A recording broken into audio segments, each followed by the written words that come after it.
کرم کی بھیک ملے تو یاد بنتی ہے، حضور آپ نوازیں تو بات بنتی ہے۔ ملے جو اذن سنا کا تو لفظ ملتے ہیں، اگر وہ آپ کی مرضی تو نعت بنتی ہے، حضور آپ نوازیں تو بات بنتی ہے۔ معزز حاضرین، پہلے تو ایک اعلان سننے کے 5 فروری کو بعد نماز عشاء ہمارے مدینہ چوک میں محفل ہو رہی ہے۔ صدیق اکبر رضی اللہ تعالیٰ عنہ کا یوم وصال ہے، تو بی بی سیدہ فاطمہ الزہرا رضی اللہ تعالیٰ عنہ کا یوم ولادت، تو وہ منا رہے ہیں، آپ تشریف لائیں۔ ہمارے محلے میں شیعوں کا ذرا زور بڑھ رہا ہے، تو یہ فروخ صاحب کی کاوش ہے کہ ادھر صدیق اکبر کا چرچا کیا جائے۔ تو جب سے پیر و مرشد نے فرمایا ہے کہ صدیق اکبر کا ذکر بڑھے گا، تو وہ بڑھ بھی رہا ہے۔ میں محفلوں میں دیکھ رہا ہوں، اکثر سوشل میڈیا پہ بھی دیکھتا ہوں کہ صدیق اکبر کی منقبتیں اور بیانات بڑھ رہے ہیں جب سے میرے پیر و مرشد نے فرمایا۔ تو یہ انشاءاللہ بڑھے گا۔ تو آپ سے اپیل ہے کہ سب دوست وہاں پہنچیں، دوسروں کو بھی لے کے آئیں، تاکہ ہم پورے زور شور کے ساتھ پیر و مرشد کا پیغام آگے پھیلائیں۔ تو اس مہینے کو نسبت سیدہ فاطمہ الزہرا رضی اللہ تعالیٰ عنہ سے بھی ہے۔ 20 جمادی الثانی کو ان کا یوم ولادت ہے، تو بدھ کے روز ان کا یوم ولادت ہے۔ تو ان کی بارگاہ میں کچھ عقیدت کے پھول پیش کرتے ہیں۔ ہمارے پیر و مرشد سقی لجپال نے کتاب لکھی ہے سیدہ فاطمہ الزہرا اہل جنہ رضی اللہ تعالیٰ عنہ۔ میں اس میں سے بیان کرنے کی کوشش کروں گا، اللہ تعالیٰ قبول فرمائے۔ سیدہ فاطمہ الزہرا حضور نبی کریم شفیع المذنبین رحمت للعالمین، والی کون و مقام اور سردار الانبیاء رسل کی صاحبزادی ہیں۔ ان کی زندگی اسوائے حضور صلی اللہ علیہ وسلم کا، اسوائے کامل کا بہترین نمونہ ہے۔ آپ کی زندگی حضور نبی کریم کے ساتھ عشق و محبت، الفت و جانثاری کا مظہر ہے۔ آپ حضور نبی کریم کے جگر کا ٹکڑا ہیں۔ آپ تمام قسم کے نسوانی اور آستِ پاک تھیں۔ آپ کے گھریلو کاموں کے لیے اللہ تعالیٰ نے فرشتوں کی ڈیوٹی مقرر کی ہوئی تھی۔ آپ حضور نبی کریم کے جگر کا ٹکڑا ہیں اور حضور نبی کریم کی سب سے لاڈلی بیٹی ہیں۔ ان کی شان تو بیان نہیں ہو سکتی، لیکن یہ ہے کہ ان کا نام لے کے ہم جیسے گناہگاروں کی بخشش ضرور ہو سکتی ہے۔ جب بھی کوئی بڑی ہستی پیدا ہوتی ہے تو اس کی ولادت پہ غیر معمولی واقعات رونما ہوتے ہیں۔ تو جب آپ کی بیٹی کی ولادت ہوئی تو اس پہ بھی غیر معمولی واقعات ہوئے۔ تو سیدہ خدیجہ الکبریٰ جب اپنے گھر میں تشریف فرما تھی، تو جب ولادت کا وقت قریب آنے لگا تو انہوں نے سوچا کہ اس وقت کسی بی بی کو میرے پاس ہونا چاہیے۔ انہوں نے بھی دل میں ہی سوچا تھا کہ 4 دراز قد خوبصورت عورتیں وہاں تشریف لے آئیں۔ تو بی بی گھبرا گئیں، تو آپ نے ان بیبیوں نے فرمایا بی بی گھبرائیں نہ، ہم آپ کی بہنیں اور خادمائیں ہیں، ہمیں اللہ تعالیٰ نے بھیجا ہے کیونکہ آپ کے ہاں شہزادی کونین کی ولادت ہونے والی تھی۔ ایک نے تعارف کروایا کہ میں عیسیٰ علیہ السلام کی والدہ مریم ہوں۔ ایک نے فرمایا کہ میں اسحاق علیہ السلام کی والدہ سارہ رضی اللہ تعالیٰ عنہ ہوں، ابراہیم علیہ السلام کی زوجہ محترمہ ہوں۔ ایک نے فرمایا کہ میں موسیٰ علیہ السلام کی بہن کلثوم ہوں۔ ایک نے فرمایا کہ میں فرعون کی بیوی آسیہ ہوں۔ تو وہ ان کی خدمت میں لگ گئیں، ایک آگے بیٹھ گئی، پیچھے بیٹھ گئی، ایک دائیں بیٹھ گئی، ایک بائیں بیٹھ گئی۔ تو سیدہ کونین کی ولادت ہو گئی۔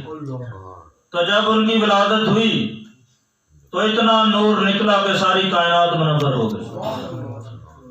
یہ حیرانی اور پریشانی کی بات نہیں ہے، جب حضور نبی کریم کی ولادت ہوئی تھی اس وقت بھی اتنا ہی نور نکلا تھا تو بی بی پاک بھی حضور نبی کریم کے جسم اقدس کا حصہ ہیں۔ دونوں بیویوں نے مبارک دی ختیجۃ الکبریٰ کہ آپ کو مبارک ہو کہ شہزادی کونین دنیا میں تشریف لے آئی ہیں۔ پورے تشریف لے آئیں، پوروں کے پاس سونے کے تخت تھے، ان کے اوپر کوثر کے مٹکے پڑے ہوئے تھے۔ تو جب سیدہ کی ولادت ہوئی تو ان حوروں نے ان مٹکوں سے سیدہ کو غسل دیا اور جنتی عبایا پہنایا، جنتی رومال پہنایا، اور اتنی خوشبو نکلی۔ بی بی ختیجۃ الکبریٰ فرماتی ہیں کہ جب سے سیدہ پاک میرے بدن میں آئی ہیں مجھے جنت کی خوشبو آتی ہے، اور اب جب وہ پیدا ہو گئی ہیں تو وہ خوشبو سارے عالم میں پھیل گئی۔ تو یہ سرکار کی صاحبزادی کی ولادت یہ عنایات ہیں۔ قرآن کی بہت ساری آیات ان کے حق میں نازل ہوئی، اہل بیت کے گھرانے میں۔ اللہ تعالیٰ سورۃ الاحزاب میں فرماتا ہے کہ اللہ تو یہی فرماتا ہے کہ نبی کے گھر والوں تم سے ہر قسم کی گندگی اور ناپاکی کو دور کر دے۔ سبحان اللہ۔ تو جب یہ آیت نازل ہوئی تو ام المومنین حضرت سلمہ رضی اللہ تعالیٰ عنہ فرماتی ہیں کہ یہ آیت میرے حجرے میں نازل ہوئی۔ تو جب یہ آیت نازل ہوئی تو حضور نبی کریم نے علی مرتضیٰ، بی بی فاطمہ الزہرا اور حسنین کریمین کو اپنی چادر میں چھپا لیا اور دعا کی، یا اللہ کہ میری اہل بیت سے ہر قسم کی گندگی کو دور کر دے۔ سبحان اللہ۔ تو اللہ تعالیٰ نے نبی کریم کے اہل بیت سے ہر قسم کی گندگی ناپاکی کو دور کر دیا، اور اتنا اعلیٰ پاک کر دیا ہے کہ جس کو ان کے ساتھ نسبت ہو جائے گی وہ بھی پاک ہو جائے گا، جس پہ ان کی نگاہ پڑ جائے گی وہ بھی پاک ہو جائے گا، جس کو وہ چاہیں گے اسے پاک کر دیں گے۔ یہ اہل بیت کے گھرانے کی شان ہے۔ جب یہ آیت نازل ہوئی تو حضور نبی کریم 40 روز تک لگاتار فجر کی نماز پڑھ کے بی بی کے گھر کی طرف تشریف لے جاتے اور انہیں السلام علیکم کہتے اور سلام پیش کرتے اور کہتے تم پر اللہ کا سلام ہو، اٹھو نماز پڑھو، اور یہ آیت تلاوت کرتے۔ تو یہ آیت حضرت ابن عباس فرماتے ہیں کہ یہ 5 ہستیوں کے متعلق نازل ہوئی، وہ یہ 5 تن پاک ہیں۔ پھر اگلی آیت ہے، اس میں اللہ فرماتا ہے کہ تم فرماؤ کہ میں تم سے کوئی اجرت طلب نہیں کرتا مگر اپنے قرابت کی محبت، اور جو نیک اعمال کرے تو اللہ اس کے اعمال کو بڑھا دے گا، اور بے شک اللہ بخشنے والا اور قدر فرمانے والا ہے۔ پہلے تو آپ کو پتہ چل جائے کہ محبت اور مودت میں کیا فرق ہے۔ اس میں لفظ استعمال ہوا مودت، یہ بات سمجھا کے پھر ہی آگے بات ہوگی کہ مودت کی کیا اہمیت ہے۔ ایک ہوتی ہے محبت، ایک ہوتی ہے مودت۔ محبت یہ ہے کہ میری ماں مدینہ چوک میں اور میں ادھر ہوں، میں رہتا ہوں، ہمیں ایک دوسرے کے ساتھ محبت ہے، لیکن ہم ایک دوسرے کے بغیر زندہ رہ سکتے ہیں۔ علیحدہ رہ رہے ہیں، محبت ضرور ہے لیکن علیحدہ زندہ رہ سکتے ہیں۔ لیکن مودت پانی کو مچھلی کے ساتھ ہے، مچھلی پانی کے بغیر زندہ نہیں رہ سکتی، تو اللہ حکم فرما رہا ہے کہ نبی کے اہل بیت کے ساتھ مودت کرو۔ سبحان اللہ۔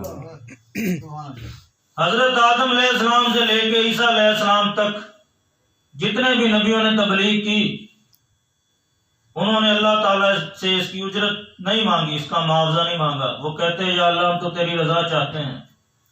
تو جب نبی کریم کی باری آئی تو اللہ نے حکم دیا محبوب اپنی امت سے جو تو نے تبلیغ کی ہے، جو تو نے میری وحدانیت کا پرچار کیا ہے، جو تو نے تکلیفیں اٹھائی ہیں، جو تو نے تائے میں پتھر کھائے ہیں، ان کے صدقے ان سے اپنی تبلیغ کا جو تو نے میری وحدانیت بیان کی ہے ان کا معاوضہ طلب کرو۔ یا اللہ میری امت کیا معاوضہ دے گی؟ میری امت معاوضہ نہیں دے سکتی۔ فرمایا دے سکتی ہے، تمہاری اہل بیت کے ساتھ محبت کر۔ سبحان اللہ۔ تو جب یہ آیت نازل ہوئی تو حضرت عبداللہ ابن عباس نے عرض کیا یا رسول اللہ کن کی محبت ہم پہ فرض اور لازم قرار دی گئی ہے؟ تو نبی کریم نے فرمایا عباس سن، علی مرتضیٰ، فاطمہ الزہرا اور حسنین کریمین کی محبت میری امت پہ فرض قرار دی گئی۔ سبحان اللہ۔ حضور کریم نے فرمایا خدا کی قسم کوئی بندہ اس وقت تک مومن نہیں ہو سکتا جب تک وہ پہلے مجھ سے محبت نہ کرے، اور اس وقت تک محبت کا حق ادا نہیں ہو سکتا جب تک وہ میری اہل بیت اور میرے قریبیوں سے محبت نہ ہو۔ بہت ساری قرآن مجید کی آیات ان کی شان میں نازل ہوئی ہیں۔ پھر حدیث پاک بڑی لمبی ہے۔ حضور کریم نے فرمایا کہ جو میری اہل بیت کی محبت میں مرا وہ مغفور مرا، یعنی بخشا ہوا۔ فرمایا کہ جو میری اہل بیت کی محبت میں مرا وہ کامل ایمان سے مرا۔ فرمایا کہ جو میری اہل بیت کی محبت میں مرا وہ مومن ہو کے مرا۔ فرمایا جو میری اہل بیت کی محبت میں مرا جب وہ مرے گا تو اس کی قبر جنت کا باغ بن جائے گا۔ فرمایا کہ جو میری اہل بیت کی محبت میں مرا وہ شہید مرا۔ پھر فرمایا کہ جو میری اہل بیت کی محبت میں مرا وہ اہل سنت و جماعت کے عقیدے پہ مرا۔ سبحان اللہ۔ پھر فرمایا کہ جو میرے اہل بیت کی بغض میں مرا وہ منافق ہو کے مرا۔ فرمایا کہ جو میرے اہل بیت کے بغض میں مرا وہ کافر ہو کے مرا۔ اور فرمایا کہ جو اہل بیت کے بغض میں مرا وہ جنت کی خوشبو نہیں سونگھ سکے۔ تو اہل بیت کی محبت ہم پہ فرض قرار دی گئی ہے۔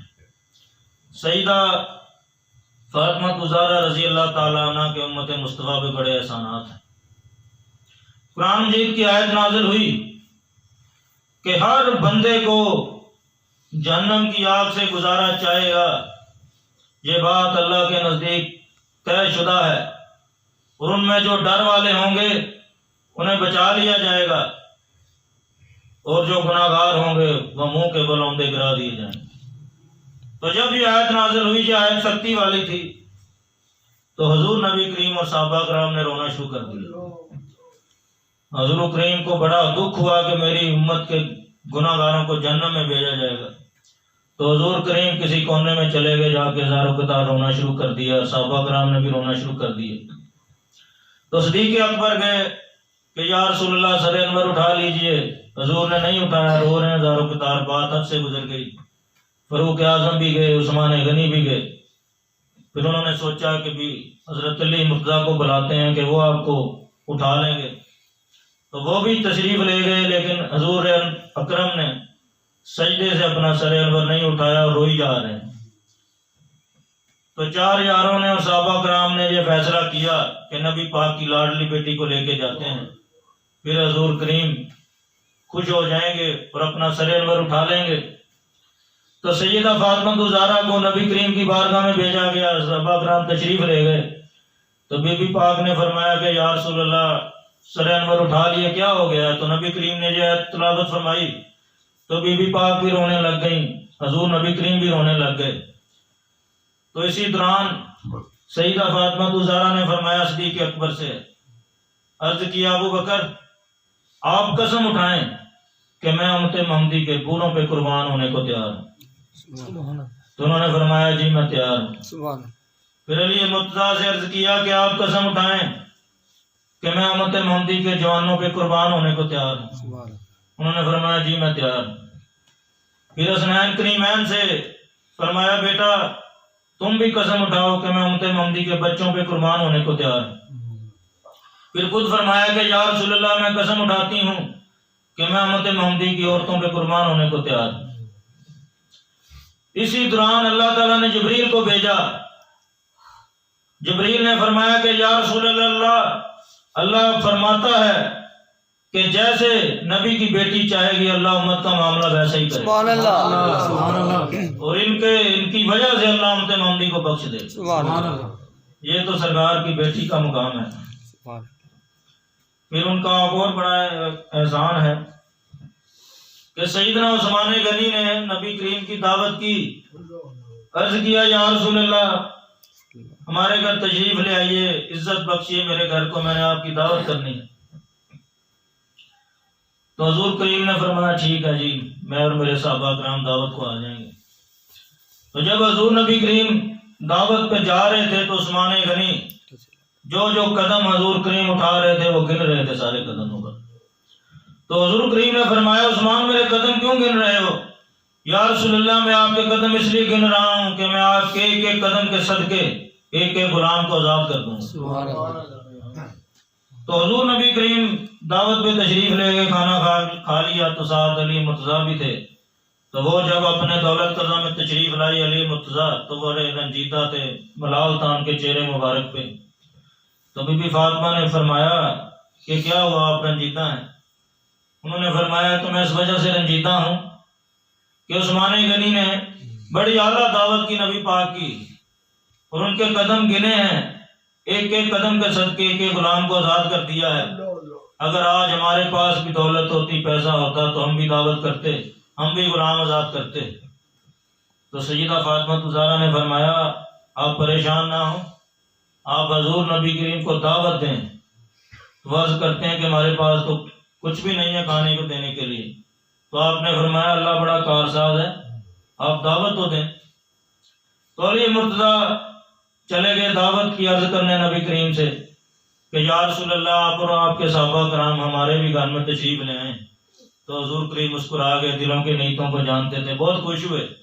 تو آپ نے فرمایا میں اور میرے صحابہ دعوت پہ آئیں گے۔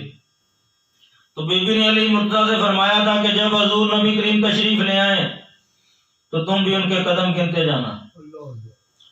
ادھر بی بی پاک نے ہانڈی رکھ دی، چولہا جلا دیا، ہانڈی میں کچھ بھی نہیں تھا، عرض کیا یا اللہ اس میں برکت ڈالنا، تیلا کام ہے۔ تو اس ہانڈی میں اللہ تعالیٰ نے جنتی کھانے سے بھر دیا، اور دسترخوان سارا جنتی کھانوں سے سج گیا۔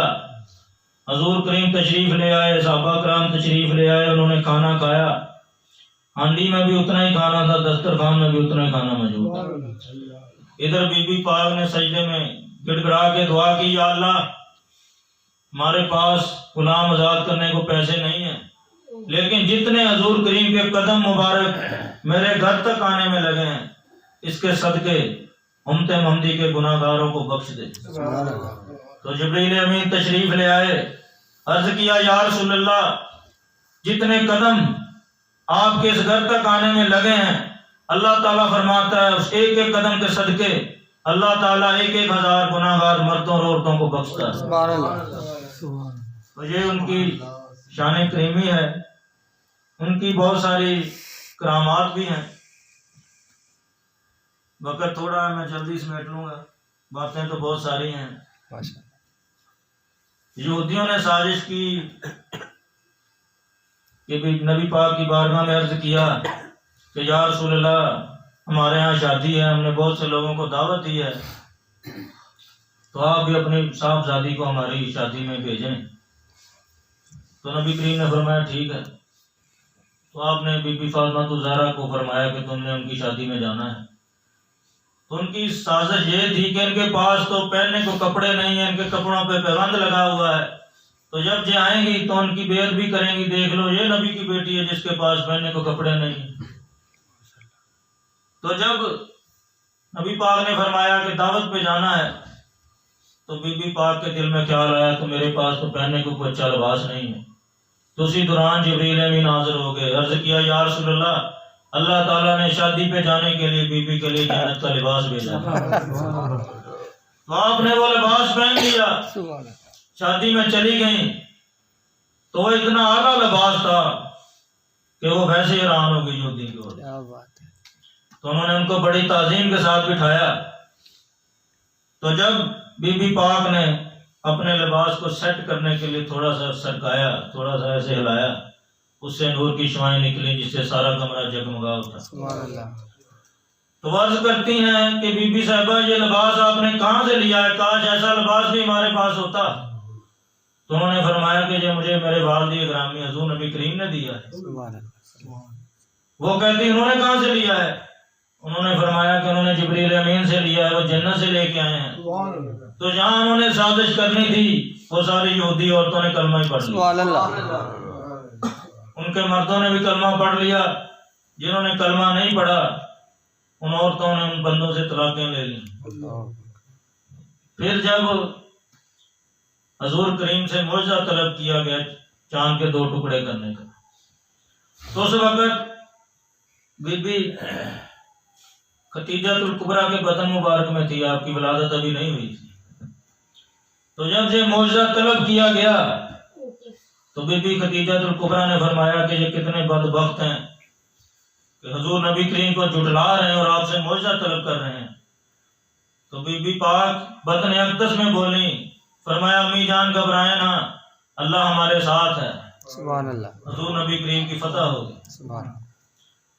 تو ان کا وصال پہ بھی بڑی ان کی عظمت ظاہر ہوتی ہے کہ جب اللہ نے حکم دیا اسرائیل علیہ السلام کو کہ ان کی روح قبض کرو تو وہ پردے کی وجہ سے خاموش رہے، تو اللہ تعالیٰ نے اپنی قدرت سے بی بی پاک کی روح کو قبض کیا. اللہ اکبر.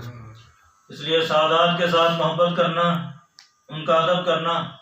حضور کریم نے فرمایا کہ کسی بندے کے گناہ اتنے ہوں جتنے سارے بندوں کے گناہ، اگر وہ ادب کے ساتھ تعظیم کے ساتھ کسی سید زادے کا ہاتھ چوم لیتا ہے تو اس کے سارے گناہ معاف ہو جاتے ہیں.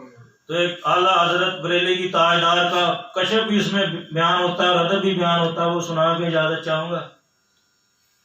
اعلیٰ حضرت ان کا چرچا دور دور تک تھا، بہت بڑے عالم فاضل تھے. تو وہ پالکی میں سوار ہو کے جا رہے تھے تو پالکی سے اچانک نیچے اتر گئے. فرمایا میرا ایمان کہتا ہے کہ جو پالکی اٹھانے والے ان میں سے ایک سید زادہ ہے. تو آپ نے فرمایا کہ تجھے تیرے بڑوں کا واسطہ بتا دے کون ہے اس میں سے سید زادہ آپ میں سے. تو ایک سید زادہ رونے لگ گیا. وہ کہتا حضرت صاحب میں سید زادہ ہوں لیکن غربت کی وجہ سے میں اپنے آپ کو ظاہر نہیں کرتا، مجھے کوئی ہنر بھی نہیں آتا، تو ادھر میں مزدوری کرنے آ جاتا ہوں تو جسے اپنا گزر اوقات کرتا ہوں. تو اعلیٰ حضرت نے جب وہ باتیں کر رہا تھا اسی دوران اپنی پگڑی رکھ کے سید زادے کے قدموں میں رکھا. سبحان اللہ. اتنا بڑا عالم فاضل، اتنا چرچا پورے ہندوستان میں، اس نے اپنی عظمت کو نہیں دیکھا، سید کی عظمت کو دیکھا. پگڑی پاؤں میں رکھ دی، فرمایا کہ تو سید زادہ ہے، تیرے پاؤں کی جوتی میرے سر کا تاج ہے. فرمایا اگر حشر کے دن نبی کریم نے پوچھ لیا کہ احمد رضا کیا تو اس لیے بنا تھا کہ میرے سادات کے کندھوں پہ سوار ہو کے بیٹھے، تو میرے عشق کو داغ لگ جائے گا، یہ بات میرے کلیجے کو شک کر رہی ہے. تو اعلیٰ حضرت نے فرمایا کہ تم اوپر بیٹھو میں پالکی اٹھاؤں. کیا بات ہے. اس نے بڑی نہ کی لیکن اعلیٰ حضرت نے فرمایا میرے دل کو قرار نہیں آئے گا جب تک تو پالکی پہ نہیں بیٹھے. تو وہ پالکی پہ بیٹھا. سارے زمانے میں دیکھا کہ اتنا بڑا عالم فاضل پالکی اٹھا کے لے کے جا رہا. جنید بغدادی کو ولایت کیسے ملی؟ سادات کے ادب سے. سادات کا ادب کیا تو اتنے بڑے پیر بن گئے. شوکت سنجر و سلیم تیرے جلال سے نمود، فقر و جنید و باجزید تیرا جمال بے نقاب، وما لنا الا البلاغ.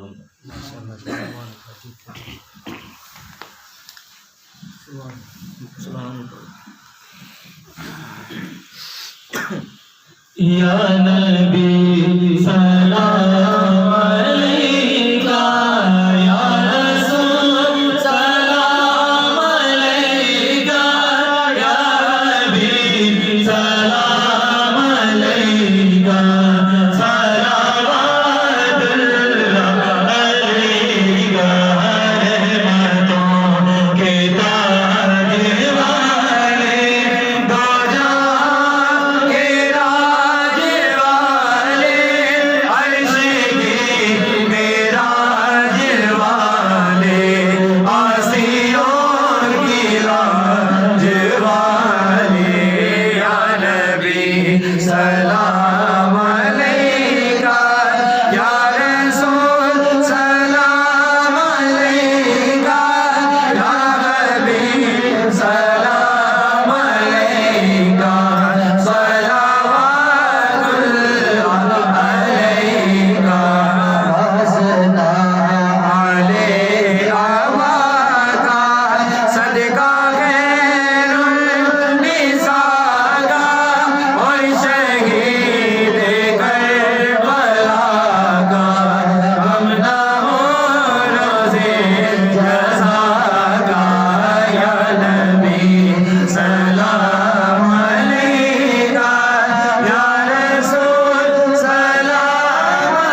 ربنا آتنا فی الدنیا حسنۃ وفی الآخرۃ حسنۃ وقنا عذاب النار. کرم کی بھیک ملے تو حیات بنتی ہے، حضور آپ نوازے تو بات بنتی ہے. کدے ویکھن تو پہلے من نہ جائیے یا رسول اللہ وصلی اللہ تعالی خیر کر کی من اسی وزیر محمد و آلہ و صحبہ اجمعین.